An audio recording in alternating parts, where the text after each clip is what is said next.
is going on, guys? Thank you so very much for joining me right here for All Elite Wrestling on Off the Script. It is Tuesday, December 3rd, 2019, and we have a lot to go over today. This is your number one podcast in the entire YouTube wrestling community for everything AEW.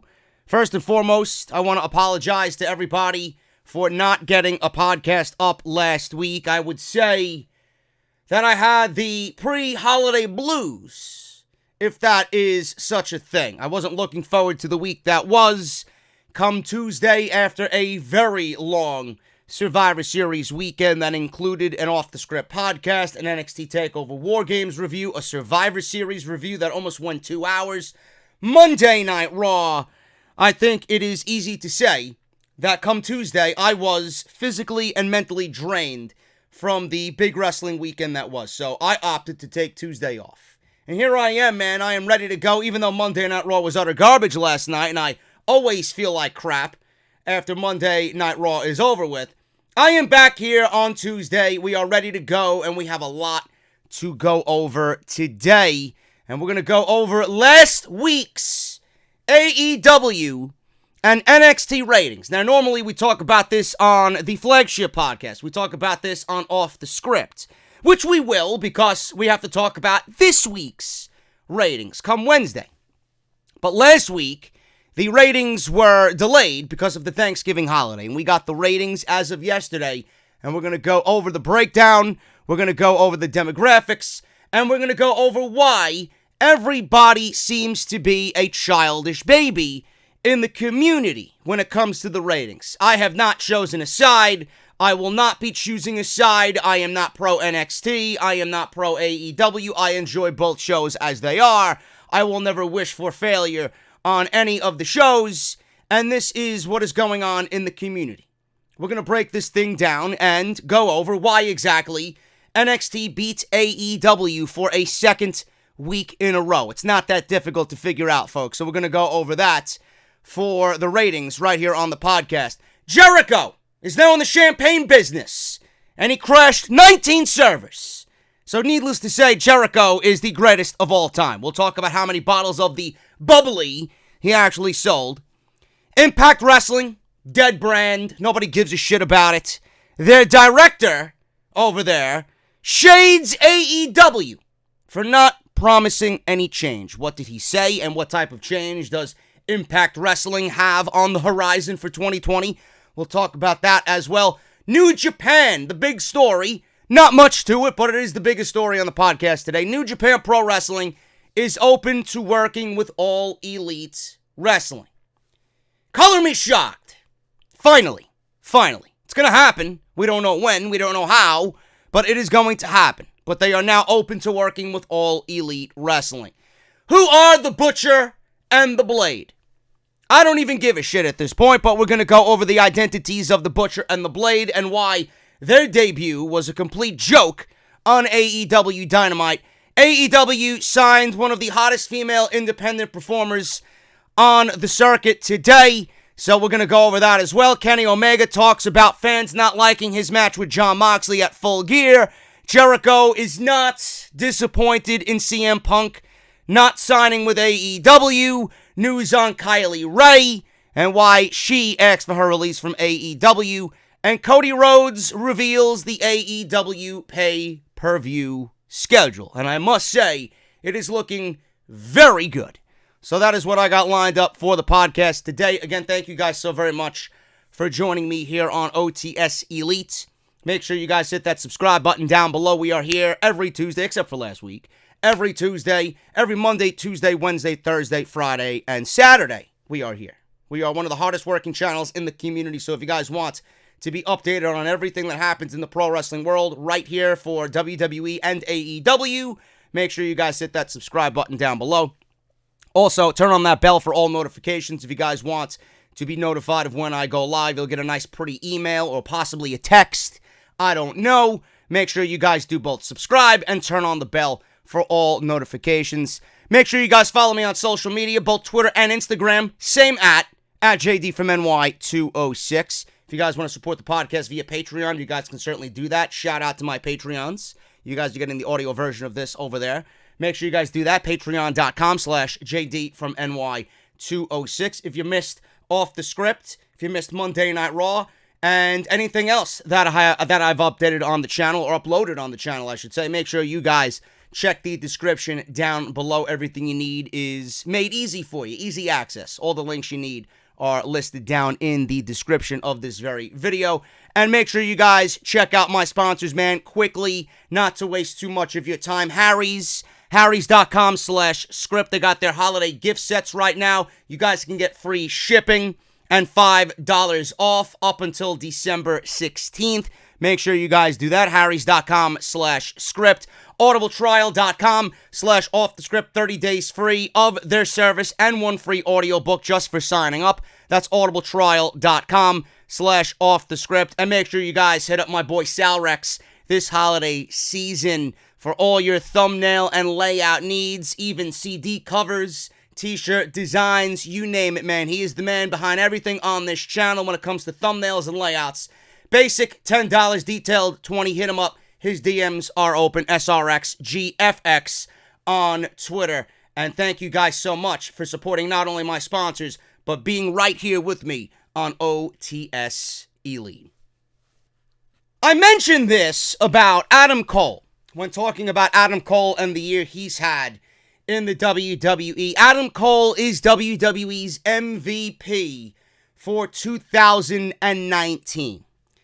Now, if you look at the grand scheme of things, if you look at the entirety of the pro wrestling world, who would you guys think is the MVP in pro wrestling for 2019? You guys can look at somebody like Adam Cole, but Adam Cole is one of many moving pieces in the WWE.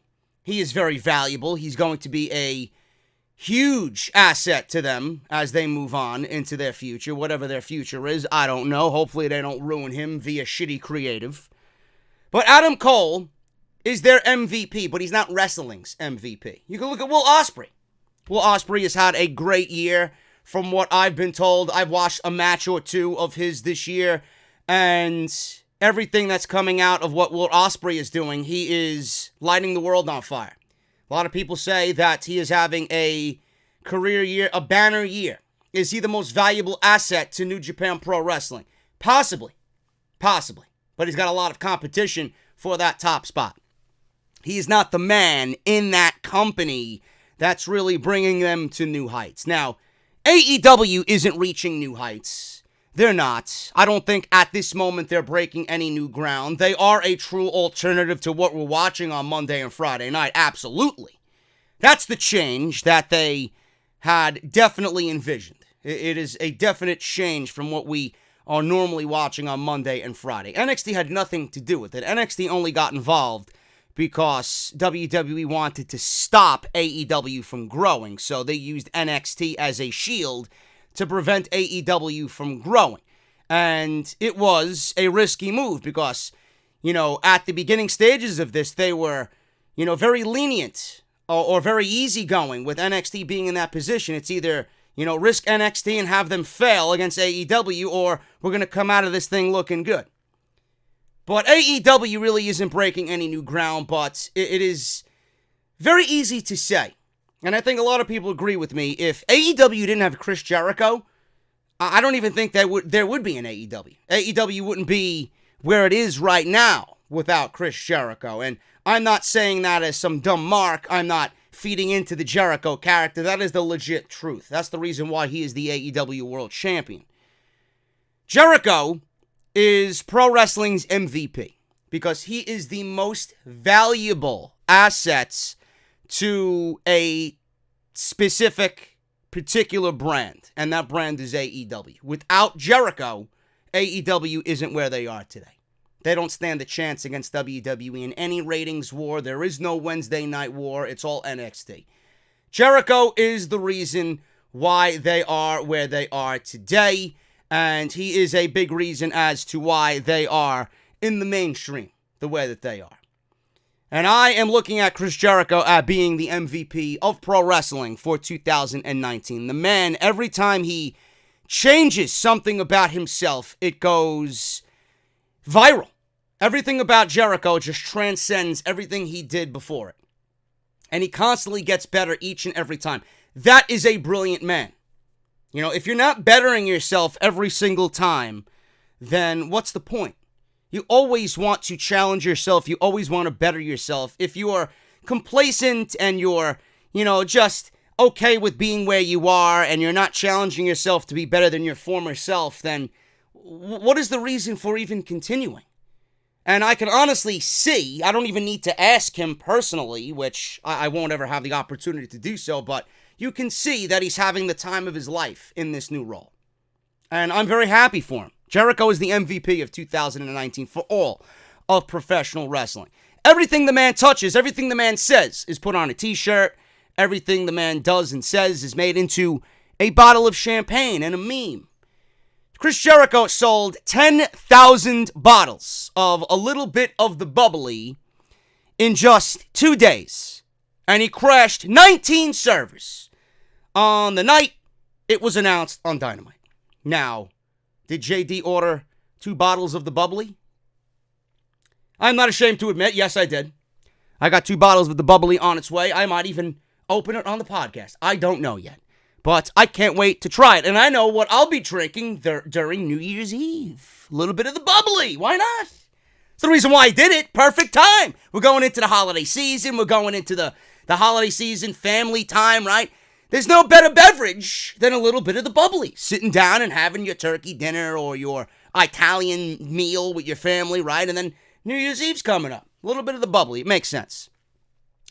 Jericho and the little bit of the bubbly sold 10,000 bottles in just over 2 days. The man was so crazy that you crashed 19 servers on the bubbly website. Thanks to all of you who wanted to be a part of it. That's what Jericho said on Instagram. Fans crashed 19 servers, and there were really a lot of people who needed those for the holiday season. Stocking stuffers, dinner with the family, New Year's, it doesn't matter. A little bit of the bubbly is a hot commodity. So Jericho and his latest accomplishment, again, goes to show you why he's the MVP of pro wrestling in 2019. Jericho actually recently spoke with Justin Barrasso as well of Sports Illustrated about a wide variety of topics. In this interview, Jericho talked about AEW having younger stars that they need to build up, which is not lost on Jericho. And this is another reason why I think he's the MVP of pro wrestling in 2019, because a lot of people don't think this way, and I'm glad to see Jericho thinking this specific way. Jericho just retained the championship over Scorpio Sky over him on last week's episode of Dynamite in Chicago. At the time, it was a big hype championship match. He addressed some criticisms from the fans that the promotion isn't telling them who these wrestlers are outside of the top stars. A lot of people honestly thought that going into that Scorpio Sky, either didn't deserve the championship or we didn't know enough about Scorpio Sky. Same thing happened with Darby Allin. Who is Darby Allin? So Jericho says this, and I quote, "Guys like MJF, Darby Allin, and Scorpio Sky have been in main event matches. We've made those guys into stars very quickly. It's only been 9 weeks of TV, so imagine where it will be after 9 months." So that's what he says. So, yes, they've only had 9 weeks of television, and there are a lot of people in the community that are coming down hard on AEW. What happens after a year? And these guys are still with the company. It's going to be a lot better looking back at it. He continues to say, "One of my mission statements in AEW is to build new talent. People complain we don't have any idea who these people are. It's only been 9 weeks, and we're focusing on one person every couple of weeks. Building new stars will make this promotion successful. This past week gave Sammy Guevara some spotlight, as well as Ortiz, Santana, and SCU." So that is what Jericho said, and I appreciate that. I respect that. And even though a lot of people are coming down hard on AEW, give them time. They are still a baby in all of this. If there's anybody out there that's making AEW into this big thing, it's the fans. Calm the fuck down. Calm down. I didn't really come out here and say AEW was going to take over WWE, they were going to be the biggest juggernaut in all of pro wrestling. I never said anything like that. I was just happy that we got a true alternative to what we're watching on Monday and Friday, which is utter garbage. So calm down with AEW. Let's give them time, and Everything will be where we want it to be. It's a growing process. The one thing I loved about AEW right from the beginning is watching the growing process, learning about who these guys are, watching them mature, watching them progress over time. And that's the most exciting part about this for me. It feels like we are a part of the building process. So let's go into this with a fresh set of eyes, a fresh head, and let AEW do what they got to do. Clearly, they got a lot of intelligent people working behind the scenes in this company. Let's give them the benefit of the doubt to do what they need to do and not immediately jump to the conclusion that they're going to beat WWE. They are going to be the number one wrestling promotion in the world. No, they will not. They will never be. So let's give them the benefit of the doubt for doing what needs to be done. And at the end of this thing, you're going to have a better understanding of Darby Allin, Scorpio Sky, MJF, and Adam Hangman Page, and the Lucha Brothers, and Private Party. Everybody on that roster. You're going to have a better idea of who they are a year from now. Come October 2020, it's going to be a vastly different AEW than it was this year for the debut on October 2nd. Let's give it time. Impact Wrestling. Dead. Now, I love their roster, but they are generating no buzz. Don't give a shit what the Impact fans or the Impact elitists say about me or to me. The product is dead. They're not generating any buzz, even with the move to Axis. Now, Impact Wrestling recently rehired David Sahidi. If I pronounced his name wrong, I don't really give a shit at this point. His LinkedIn profile now lists him as the director of Impact Wrestling for Anthem Sports, so he has a significant role in the company. Sahidi recently tweeted out that Impact Wrestling will deliver something in 2020 that was promised but never delivered. They will bring change to the pro wrestling business. He tweets out, in 2020, Impact Wrestling is going to give wrestling fans something they've long desired and something AEW promised but never delivered. Change. The pro wrestling landscape could get very interesting in 2020. Who knows what the new year of pro wrestling will bring? WWE will always, like I said, be the biggest, but AEW seemingly will always be there because they just signed a new pay-per-view deal going on into 2021, so they'll be around for at least the next couple years. And they will be competition, and they will be the number 2 spot in all of pro wrestling, with everybody else trailing way behind. Now, I don't know why this shade is necessary. Impact Wrestling will deliver something in 2020 that was promised but never delivered. And what makes him think that Impact Wrestling is going to deliver that change? You've had all year to deliver the type of change that you are probably talking about here, and you failed to do so. The only change that I think Impact Wrestling is going to bring is that a female in Tessa Blanchard is going to be the Impact Wrestling World Heavyweight Champion. And that's the only change I see coming from Impact Wrestling. They got a great women's division. They have some of the most talented wrestlers in the world on that roster, but they're not really doing anything as far as generating any interest, let alone change. Generate the interest first, and then start talking about the change. The change that AEW, he says, promised but never delivered, was absolutely delivered. They delivered a true alternative to what we see on Monday and Friday night. This guy, just like everybody else, is stuck in the Wednesday night war. They were never wanting to go to war with NXT. It was always about the main roster. The change that they have delivered is the true alternative to Monday Night Raw and Friday Night SmackDown. So I don't know what they are promising as far as change goes, but like I said, generate some interest first before you start talking about change. So Impact Wrestling, I don't really expect anything different from them in 2020 as we've seen in 2019. The ratings. Might as well talk about the ratings. NXT beats AEW again in the ratings. Both are down for Thanksgiving, but NXT wins for a second week in a row. On Thanksgiving Eve, right there, that's one of the issues right there. Thanksgiving Eve. Both were down, it's Thanksgiving Eve. It's a big drinking night. People go out, they have drinks, they meet their friends, they meet their families, and everybody is having a good time. They're getting ready for the day that is to come for Thanksgiving. They're prepping and all that stuff. So being with your families is a priority. Watching pro wrestling on Wednesday night is not. Not to say that I'm making excuses for AEW or NXT, but it is the reality of the situation. Now, both were down, but AEW's ratings fell far more than NXT's did. Dynamite averaged 663,000 viewers, down 26%, and by far the show's lowest viewership total since its debut in October. In key demographics, such as the 18 to 49 demo, Dynamite finished with a 0.26, 15th for the night on cable, down 33% from the previous week. NXT held up much better. The show averaged 810,000 viewers, down 12%. It's actually up from what NXT has been averaging for the last 10 weeks. In the 18 to 49 demographic, NXT finished just behind AEW with a 0.24 rating, finishing 19th for the night. The number in the demo was down 20% from the November 20th episode. Looking at all of the demos, Dynamite beat NXT in every demographic except, again, which is very bizarre, the 50-plus demographic, which NXT has won every single week. They were much closer, however, with a less than 0.05 gap between the shows across the board, except for the huge advantage of the 0.4 to 0.25 in the 50-plus category. So it was obviously that demo that carried NXT to victory on Wednesday night, which, again, is very weird. It is really, really weird because I don't think of NXT and then think of the 50-plus demographic. I don't know.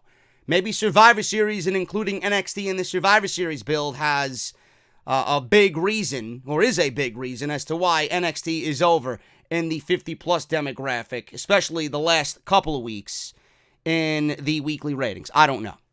AEW's strongest demo was men 18 to 49 with a 0.35 rating. NXT had a 0.33 rating in that category.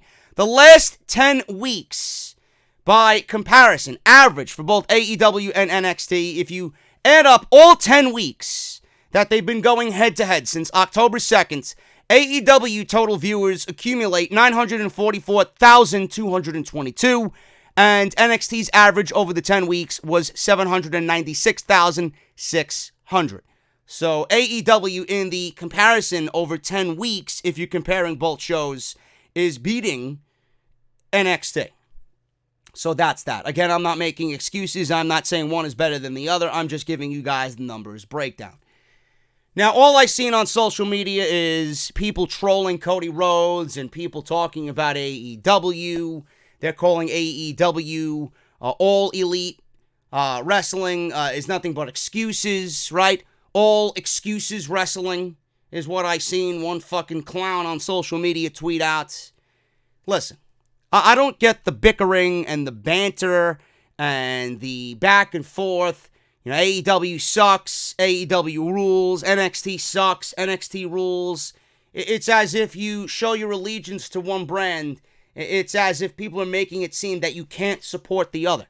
If you show allegiance to one, you can't watch the other. Guys, it's pro wrestling. It's pro wrestling. I don't know if anybody uses their brain or not, but the reason why NXT is beating AEW in the ratings right now is for a multitude of reasons. They put them in the Survivor Series so that they could possibly get momentum in the Wednesday Night Wars against AEW. The only reason why NXT was put into the Survivor Series was for this reason alone. They are now on USA Network. They are now a major brand. They're not the little rinky-dink brand operating out of Full Sail University on the WWE Network. They are on the USA Network. They are now looked at as a third major brand for this company, so much so that you're moving main roster talent to the NXT roster. That's not minor leagues if you ask me. Kevin Owens just appeared on TakeOver War Games. That's not minor league if you ask me. Seth Rollins and Becky Lynch opened and closed the show on NXT a couple of weeks ago. That's not minor league if you ask me. Now, yes, it is desperate. Yes, it's pathetic, but that's a whole nother can of worms, which we don't really need to go into, because I hope you guys realize that that is desperate, and it's a ratings grab, a cheap ratings grab. Now, imagine NXT if they weren't in the Survivor Series build. Imagine if we didn't see any of NXT spread across 5 weeks for the Survivor Series build, what those shows would have looked like, what Survivor Series would have looked like. My goodness. I don't want to make myself ill for the rest of the day just thinking about it. So, on one hand, WWE needed NXT for the Survivor Series because of their shitty creative writing. And on the other hand, they needed NXT in the Survivor Series to combat AEW and get some momentum going into the Wednesday Night War because they can't possibly lose any more weeks in a row to these people. Now, NXT came out of the Survivor Series winning. What they won? Nothing. They didn't win anything. They went into the Survivor Series, they won the Survivor Series, and they had some big situations happen at the Survivor Series. Adam Cole and Pete Dunne delivered match of the night. The women won their match against SmackDown and Monday Night Raw. Everybody seen Rhea Ripley and her team beat Monday Night Raw and SmackDown, led by Charlotte and Sasha Banks. Shayna Baszler was in the main event. Keith Lee was the last man standing on his team against Roman Reigns and came out looking like $1 million. And then they had the Fallout show from War Games, which I don't think we've ever seen before. Normally when NXT has a show following a takeover, it's nothing but highlights. They couldn't do that this year. They went into this and they went right back to work. We got a tag team title match with Keith Lee, who was just coming out of the Survivor Series hot, against Roman Reigns, teaming with Dijakovic against the Undisputed Era. Adam Cole was there. Finn Balor, big storyline at the end of that show, right? Tommaso Ciampa versus Finn Balor, first time ever. If NXT didn't beat AEW in the ratings, then it would be a scary situation for NXT because they were coming off all of this attempt to get NXT over in the ratings at Survivor Series. Imagine if they didn't beat NXT, or if they didn't beat AEW, NXT. It would have been ridiculous. That would have been such a bad look for everybody involved. I don't get the bantering and the bickering. NXT has been around for 7 years, and they've been the most consistent brand in all of North America. NXT is the gold standard for pro wrestling in North America. Why do people on that side, on that AEW side of the fence, look at NXT as if they're not good? Or why do people on the AEW side foolishly look at NXT as some fucking outsider that you shouldn't be watching? That is just childish, it's foolish, and you're actually doing a disservice to yourself. Because NXT, like I said, and I will say it again, and I mean this wholeheartedly, NXT is the gold standard in North America for all of pro wrestling. Every wrestling promotion in this country should take a lesson on what Triple H is doing in NXT. That goes for Ring of Honor. That goes for, and I don't give a shit if they were the beginning stages of all this, that Triple H copied Ring of Honor in the independent scene. They aren't doing anything. They aren't doing anything. Impact Wrestling, WWE itself for Raw and SmackDown, they are the gold standard. Why would you discredit what NXT is doing? It's as if they are a bad show. You're telling people not to watch. I'm going to watch NXT every fucking week with a smile on my face because it's the best fucking brand in the entire company. AEW had a shit show on Wednesday. Again, I don't get what everybody is crying about. NXT's been consistent for 7 years. They've amped up the consistency, even though it does look a little desperate that they were placed in the Survivor Series. We know why they were, but I'm excusing that. That was just a reason, and that's there. That's for you to think about. NXT has been delivering consistent fucking television for a month and a half now. They've finally gotten their groove back with the 2-hour format. For you to think that NXT isn't putting on better shows than AEW right now, I mean, what are you looking at? NXT is better than AEW the last 4 or 5 weeks, every single week, without any hesitation. And I don't mean that as a slight on AEW. I love AEW, but I also love NXT. But I'm also a realist. And I'm also going to go with what I think is the best wrestling promotion in all of North America. Nothing AEW can do is going to change my opinion on that. This is a true alternative to what we see on Monday and Friday night. That was their mission statement. Their mission statement was to not go head-to-head with NXT.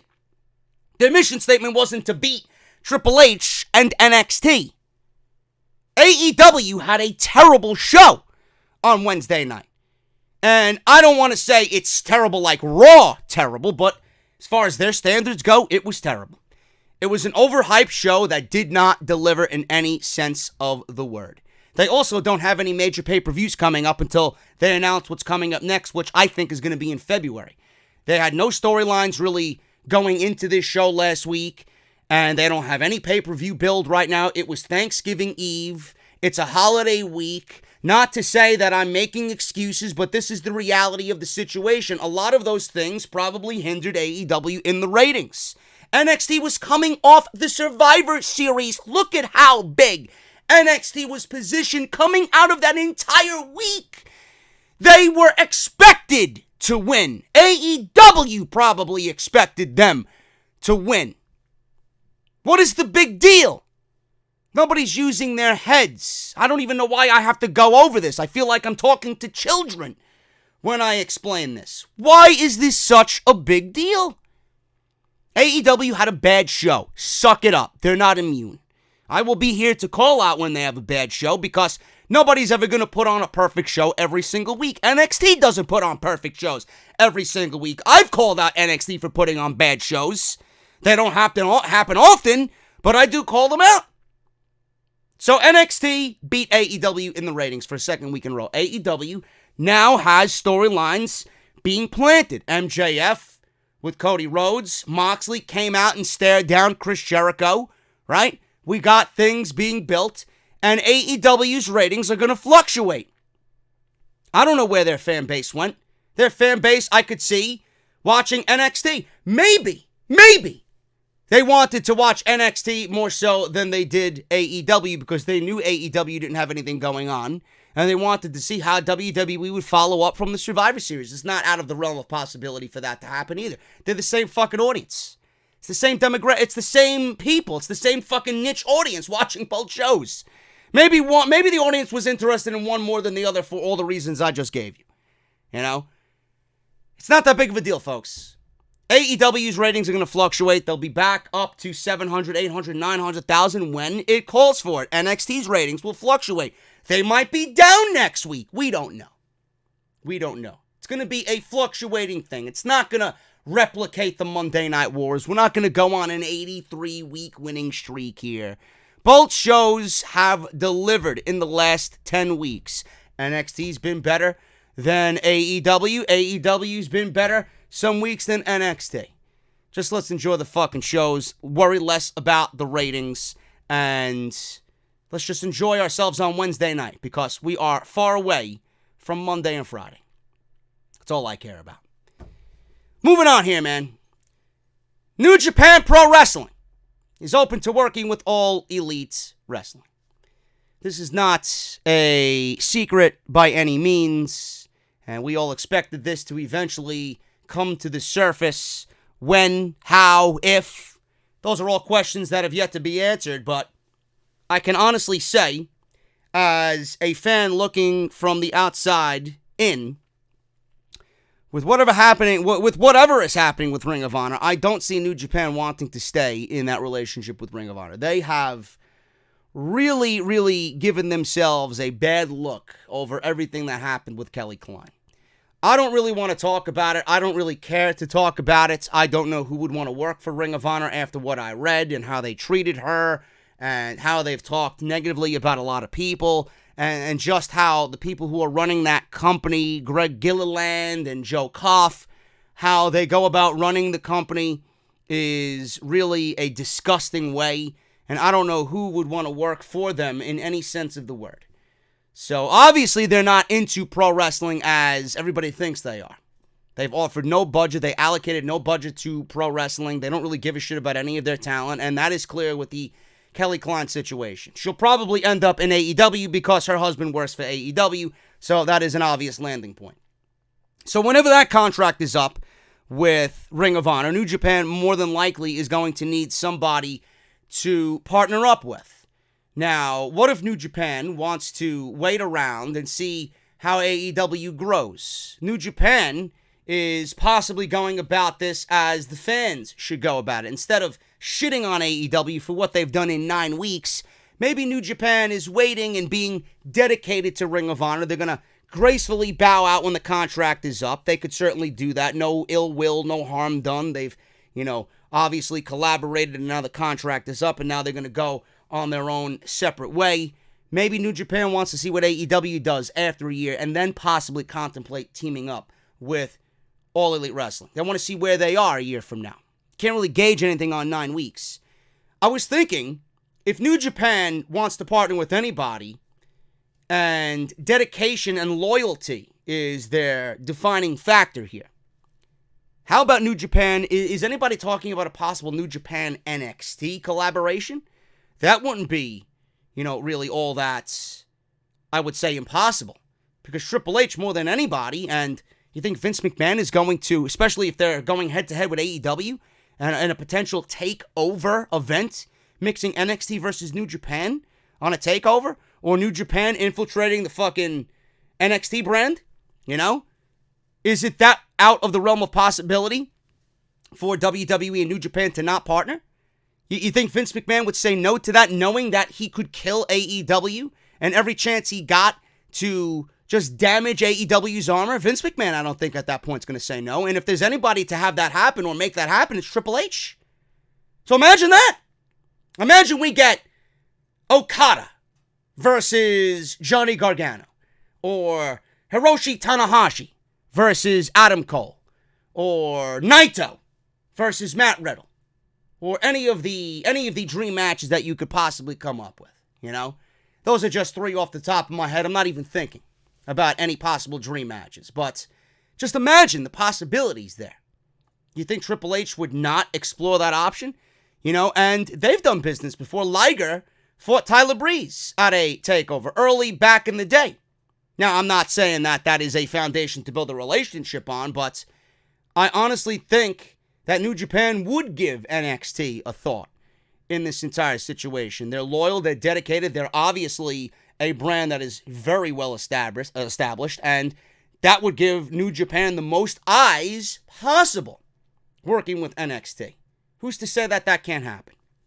Now, I don't think that's going to happen, but I would not immediately X that option out. There's always a possibility in the world of pro wrestling. But with New Japan and All Elite Wrestling, it's like a long-distance relationship. You had Kenny Omega, who was the face of New Japan. You had the Young Bucks. You had Cody Rhodes operating out of there. Adam Hangman Page, Marty Scurll, etc., etc. They were all Ring of Honor guys that were working hand in hand with New Japan Pro Wrestling. They made their mark in New Japan Pro Wrestling. They transcended the wrestling world. And honestly, it's like a long-distance relationship. They went away for a little bit. They're separated by all this distance and all this time. And they're just waiting to kind of come back together and, make this relationship work again. And I honestly think that is exactly what's going to end up happening. I do think that New Japan's going to look at AEW and give them time to flourish and really look at their brand to see where their brand goes and then make a decision for themselves. Yeah, we could work with these guys because A, we're familiar with them. Yeah, they operate the same way that we do. And this would be a great way to establish our brand in North America, being on TNT, being in the eyes of the U.S. fans on TNT in North America here like this. It's a great opportunity. So New Japan Pro Wrestling president Harold Meij, I don't know if I pronounced his name right or wrong, whatever the case may be, has opened up on the promotion not having a working relationship with AEW despite using two of their top stars, Chris Jericho and Jon Moxley. Part of the reason that New Japan doesn't have a relationship with AEW is due to New Japan working with Ring of Honor, as they have had an agreement in place for years now. The other part is the fact that a few top stars jumped from New Japan to AEW, including the ones, like I said, Omega, Bucks, and Cody Rhodes. Now, he did a recent interview with Fox Sports where he noted that while New Japan Pro Wrestling is open to working with any promotion, it does take time to create trust for both sides. He says, and I quote, "We're very open to working with anyone. We don't exclude anyone." And that goes back to the NXT thing. Why wouldn't he look at NXT? And why wouldn't Triple H explore that option? And why wouldn't Vince McMahon give Triple H all the fucking blessings in the world to go out and work with somebody like New Japan if it means damaging and ultimately killing AEW? But I don't think New Japan would go that route, because I think even though there might be some animosity or some anger that all of these guys went and started AEW and left New Japan and left them kind of reeling for a little bit, I do think that there is some loyalty and there is trust there. There is a friendship and a bond there. So I think at the end of the day that New Japan would end up choosing AEW. But it does take time to create that trust between companies. And right now, AEW is still in the exploratory phase. They're trying to establish themselves as a brand. What is that brand? They're about 1 year in.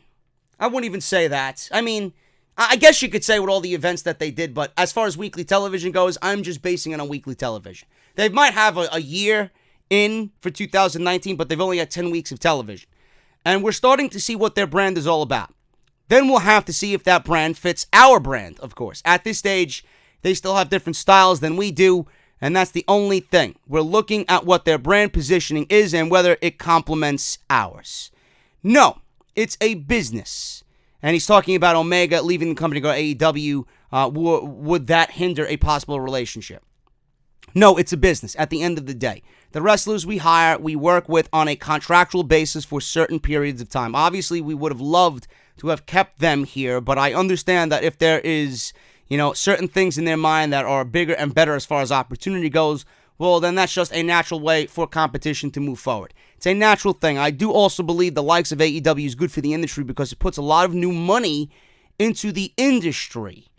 So this guy obviously knows what he's talking about. And AEW did make a change. No matter how much that fucking clown from Impact Wrestling says, where the change is, what is Impact Wrestling going to do as far as change goes? AEW has already ushered change as far as what they've promised. They are a true alternative, not just to Monday Night Raw and SmackDown Live, but they are a true alternative to the pro wrestler. AEW has single-handedly raised the contract for the average pro wrestler in 2019.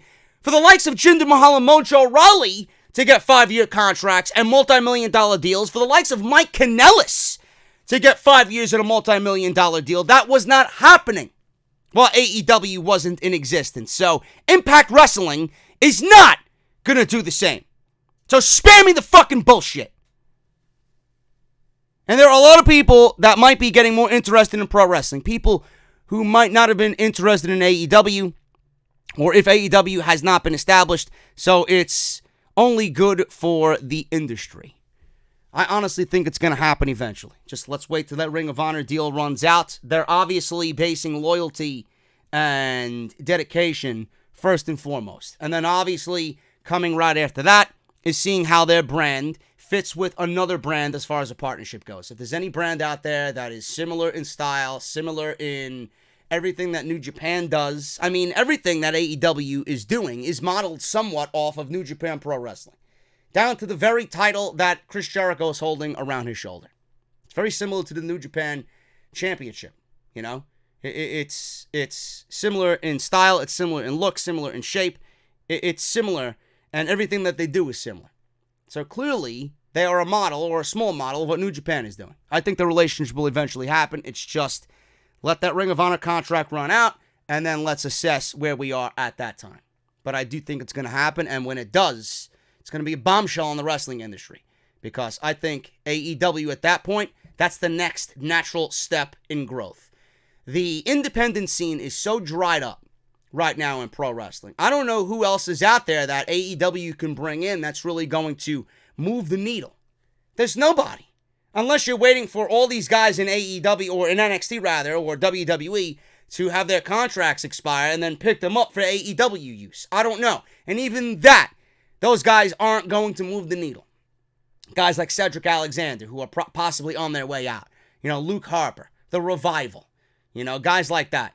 They're not going to move the needle. Are they going to bolster AEW's roster? Absolutely. Are they going to be picking up WWE scraps? No, I don't consider those guys scraps. I consider them underutilized talent that have so much more to give than WWE realizes or even cares to do with.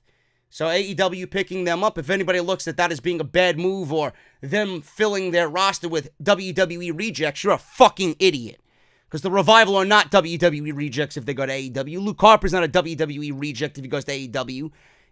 Cedric Alexander's not a WWE reject if he goes to AEW. They're not going to move the needle, but man, are they going to bolster that fucking roster to give you a much better show on Wednesday night. So AEW's got one of two things. Wait until these disgruntled stars in WWE leave and possibly jump ship, or New Japan, and wait for the New Japan partnership. And if both things happen, a war, then I think that's really a war. Because right now, AEW, right now we're getting same old shit, rinse and repeat, and before you know it, it's going to get repetitive. We've already seen it. Pac and Omega. We've seen Paige and Pac And how much, in terms of different, can AEW continue to do operating with the same roster? You know? So they're definitely looking at a possible partnership because as far as what they're presenting on TV, how long before it starts getting repetitive? They're going to need a possible New Japan partnership. They're going to need to pick up who they think is valuable in WWE that's being underutilized that they could use for their own good. It's going to be a very interesting situation to follow moving on into 2020. And I'm going to definitely keep my eye on that right here on the podcast. The identities of the Butcher and the Blade last week. AEW saw a new tag team debut last week on Dynamite, and if you're a fan of hardcore punk music, which I am not, then this new signing is going to make you guys very happy. I did not know Andy Williams plays rhythm guitar for Every Time I Die. Have I ever heard a song by Every Time I Die? No. What their name has in common with me, every time I watch Monday Night Raw, I want to die. He is now an AEW tag team, or part of an AEW tag team. The Butcher and the Blade debuted on Dynamite last week, and they immediately went after Cody Rhodes. The Butcher is actually former NXT superstar Braxton Sutter. Not familiar with him. Andy Williams is the Blade. Sutter was previously with Impact Wrestling, but he left last year. The Butcher and the Blade had performed on the Indies as a team. They've obviously made an impression, whether it was a good one or not, remains to be seen. But they've obviously made an impression on AEW and the AEW fan base, for better or worse. Ali, who is with them, is known as the Bunny. She's married to Braxton Sutter, which at that time I didn't know. I found that out that night. It seems like this is only the beginning for this new faction in AEW. This could be, I've seen people say that this could be a way for Marty Scurll to fit on in to AEW. This could be his new villain enterprises. I don't know. I don't know what they got planned for Marty Scurll, but they're going to need Marty Scurll to come on in and make a bang. Whether this is that bang, I don't know. All I know is this was a joke of a debut.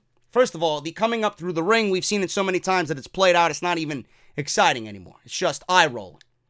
The simple fact that Excalibur on commentary was screaming out, "That's the Blade! That's the Butcher!" And Jim Ross was like, "Who? Have these guys been on AEW television before? How do you know them? How do you know them?" Everybody was making a big deal that Excalibur knew who they were, and Jim Ross did not. So Jim Ross kind of threw Excalibur underneath the bus because he had no fucking idea who they were, yet Excalibur knew who they were, and everybody at home was uttering the same sentiments as Jim Ross. Who the fuck are these guys? Everybody in the Sears Center was like, what? What is going on? Who are they? You felt the aura in the air. Who the fuck are they? Nobody knew. What's going to happen here? I don't know. I don't know what's going to happen with this storyline. But as far as where they go, some people have talked about, Allie had her hair cut by Awesome Kong and Brandy Rhodes. Now, this could actually fit into this. I don't know why they didn't talk about this on commentary. Excalibur and Jim Ross want to do what they do, but they don't want to really tie up the loose ends here.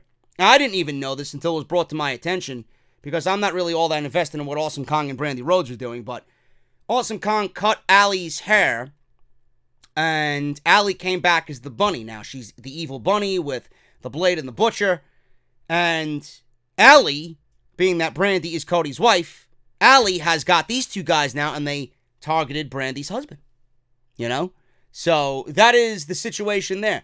So that's Cody's wife. Cody's wife cut Allie's hair. Allie comes back evil, and she attacks Brandy's husband. Simple as that. I didn't really think about that while it was happening. I had more on my mind of what the fuck is going on and who the fuck are these guys.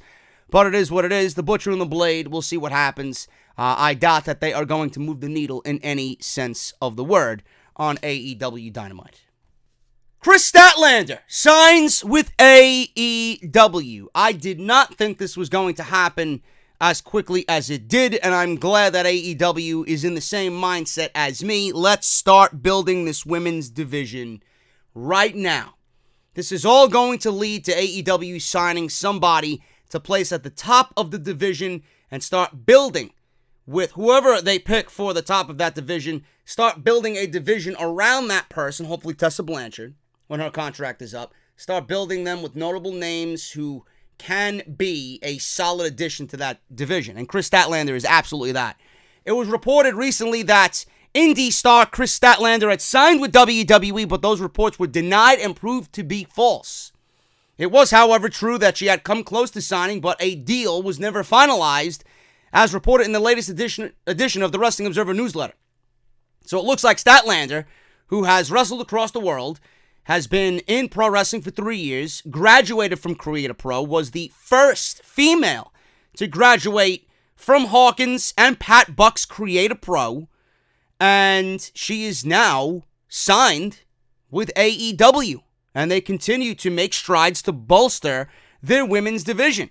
The Observer newsletter states, and I quote, regarding Chris Statlander, it looks like she'll be signing with AEW. She and WWE were close to a deal, but they had not sent a contract, and AEW booked her. WWE was under the impression that she was coming in January, and both sides wanted her. Her working here in the last few weeks, and we know AEW is looking to sign her as well, would indicate that AEW is likely the final destination.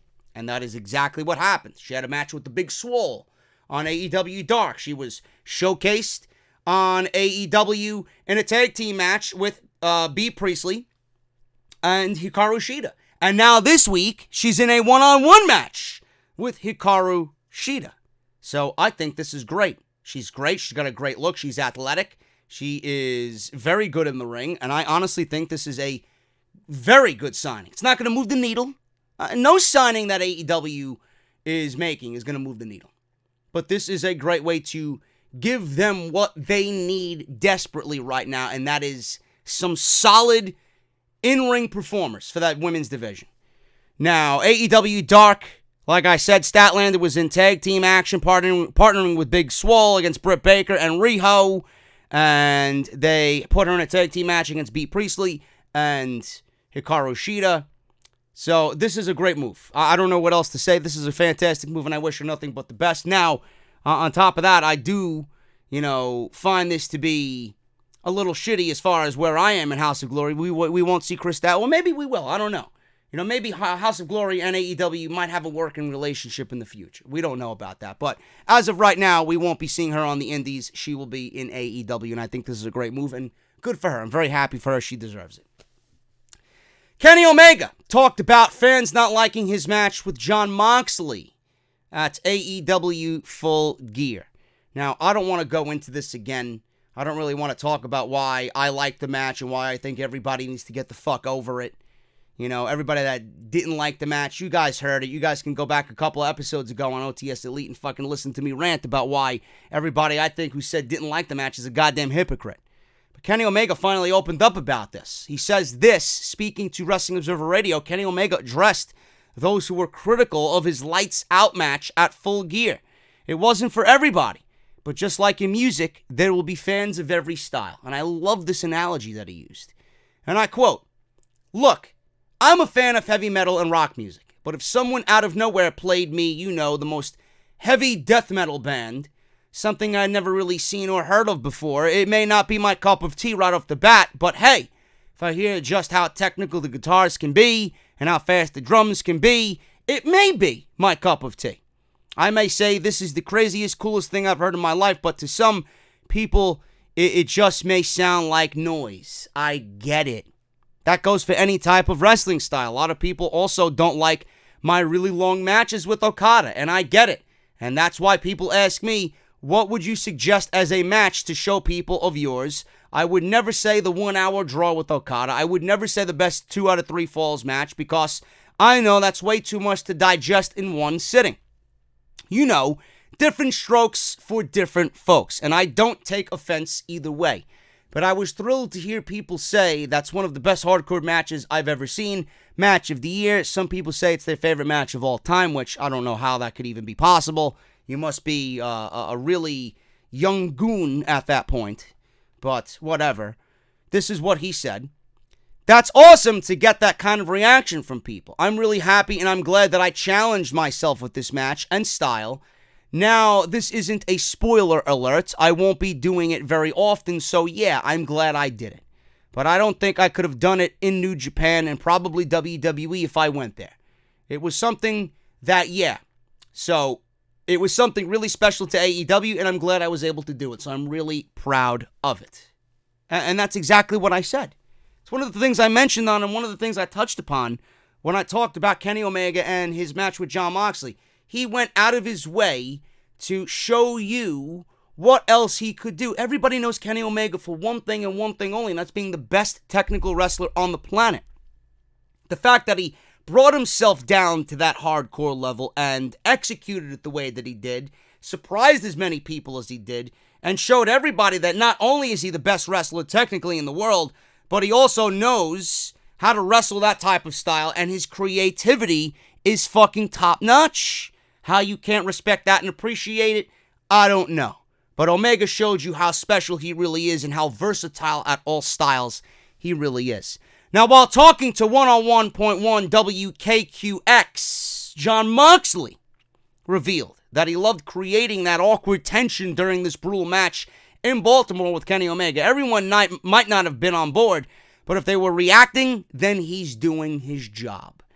And I quote from Jon Moxley, "I loved the whole thing. I had so much fun. I love the awkward tension in the air. I love those. You don't get those reactions very much anymore. You get a lot of, oh, ah. But it's a whole different thing when it's, oh, no, don't do that.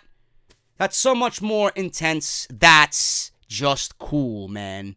Yeah, a totally different sauce. I knew there were going to be a lot of people that were going to be like, it's not their cup of tea. Some people are just grossed out. I've never been offended or had a problem with anything I've watched in wrestling. I've never went, oh, I can't watch that. And I've seen some gross stuff, and I've seen some horrifying stuff. I've seen stuff where I'm like, oh, God, even I'm grossed out by that, and that's cool. I wish I would have thought of it. So if you have the stomach for that level of gratuity or whatever, then I'm not offended by it. If you don't have that stomach, I'm not offended by it. We painted the painting that we wanted to paint exactly as we intended. It's not everybody going out there, needing to love it.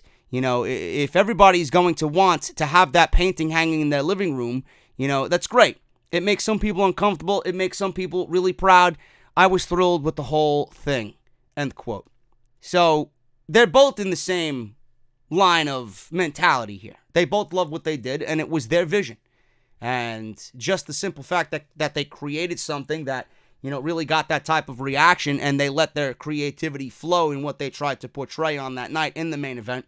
I appreciate it, man. I'm not going to sit here and say it was the best match of the fucking year, but I appreciate it. Dissecting it a little bit, I appreciate where they were coming from and where they went. Moxley's known as a deathmatch guy before his days in WWE. To see him break out of that after being held in captivity for 7 years, that's what he wanted to do with Brock Lesnar. WWE didn't allow him to do that with Brock Lesnar. This is his coming out party. Moxley's not going to do that every single time. You're not going to see that match happen, every week in AEW. Moxley had a coming out party. Omega showed you how versatile he is. Can we all just sit here and appreciate the simple fact that they went out there and did what they did and not really harbor any fucking ill will or just go out there and be overly critical of what they did? How many people sat there watching that match? Honestly, and I'm going to mention this again. Excuse me.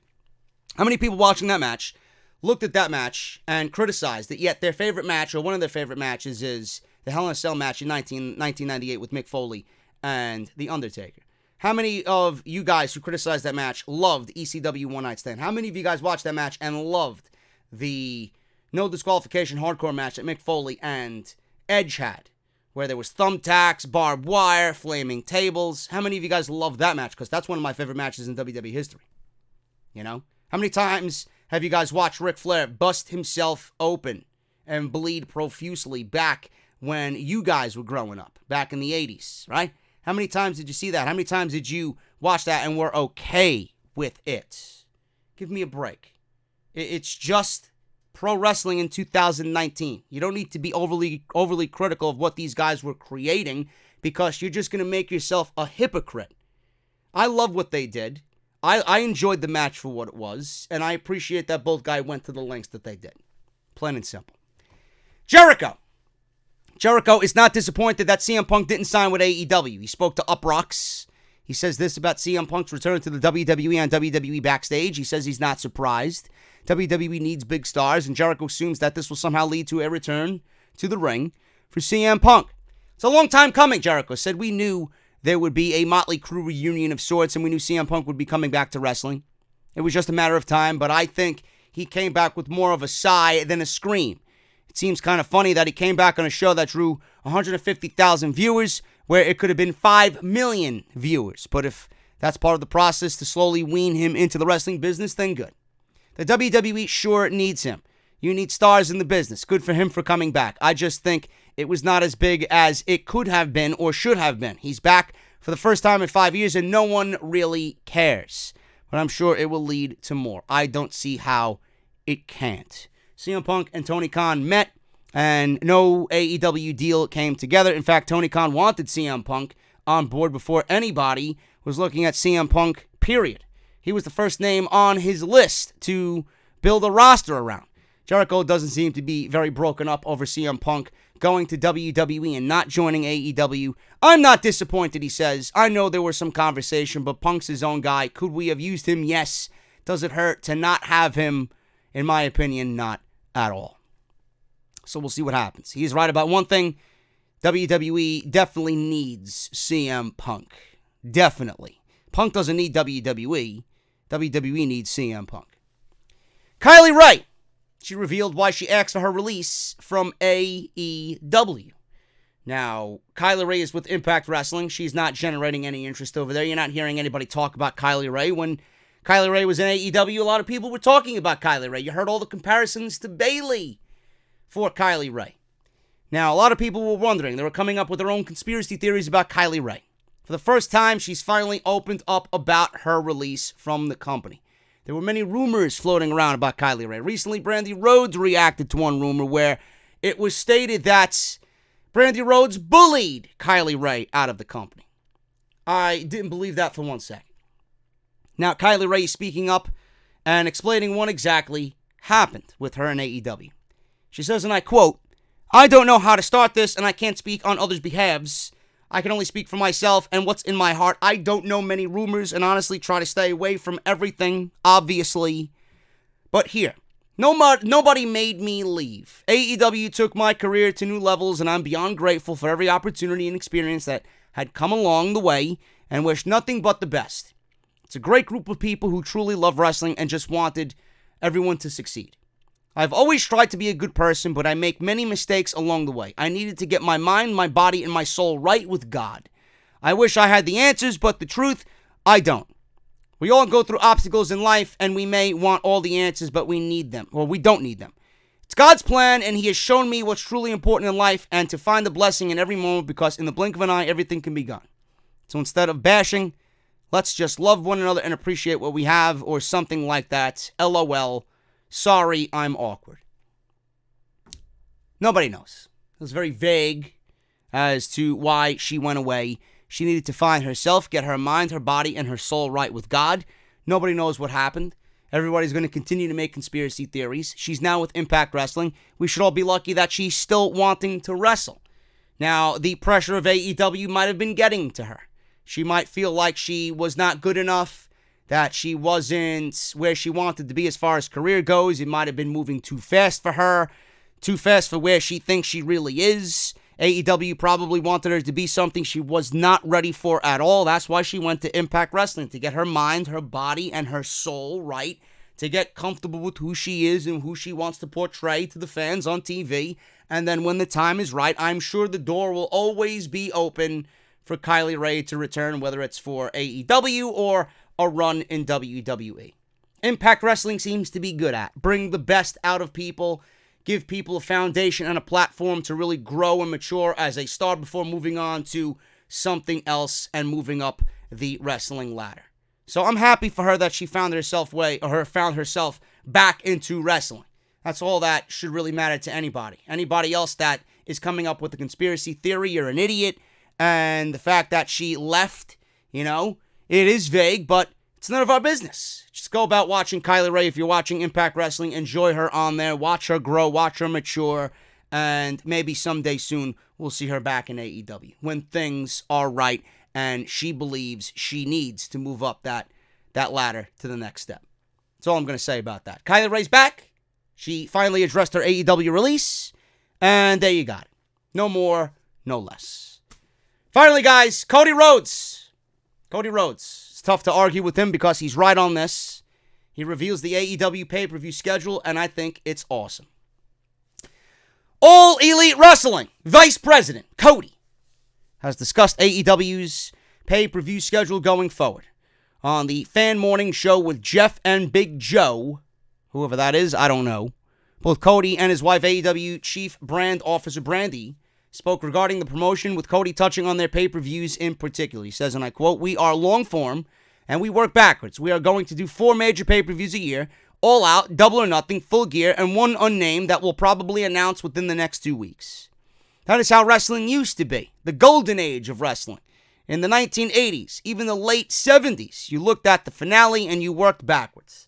We never want to be week to week. That is almost arrogant if you think you can do this week to week, especially with young kids that we are responsible for now, like your Luchasauruses and your Rios and your Britt Bakers. We are responsible to them now. We want to do it long form and discipline without any hot shot week to week." Brandy opened up about the importance of adapting plans with a live product. She says, and I quote, "The fact that it is live, that anything can happen, and you have to be ready to adjust on the fly and just adapt. Great example of that being the last pay-per-view. Watching my husband fall on his face on a steel stage, I wasn't sure what was happening after that because it is live. It was still just fantastic. For me, it was the moment of the evening. You never know what is going to happen, so it's just exciting for us as it is for the fans. You're literally getting something different every single time, whether planned or not." Cody continued, "We do appeal to more hardcore fan bases. We want to get everybody. We've had some really revered matches in just a short period of time. It is not my favorite match, but I know so many people enjoyed me versus my brother Dustin. I'm glad we were able to do that and have our very first outing, and we both needed a match like that. I didn't know it would be mine. As far as long-term, the biggest debut in TNT in 5 years. They were projecting much lower numbers. We don't want to get arrogant or cocky about it. We just want to be disciplined and long-form, but I also want to do something that other wrestling companies haven't done when it comes to advertisements for our promotion, our brand. We are open for business." I love the fact that they're only doing 4 pay-per-views out of the year. I think it's great. AEW doesn't have the roster for that yet. They know where they stand.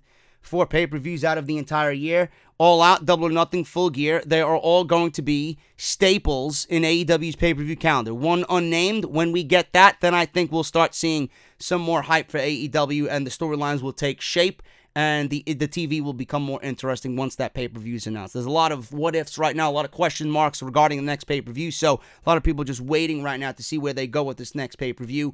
They did trademark Blood and Guts. That could be a possible name. Tony Khan did mention on one of the recent post-pay-per-view scrims, I don't know if it was for Full Gear or Double or Nothing, but they did tease a possible hardcore ECW style one night out of the year type pay-per-view where you're going to start seeing stuff like that. So that could possibly be that. It could be their version of ECW One Night Stand. I don't know. So we'll see what happens. But 4 pay-per-views out of the year for them is absolutely perfect. Once they start bolstering their roster, we could see that up to maybe 5, maybe 6 in the year.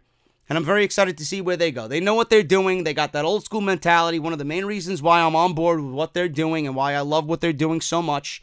And it's tough not to really be on board with their mentality, man, because right now we're being so overexposed with wrestling, and it's just this oversaturation as far as WWE's product. I mean, look at the TLC build.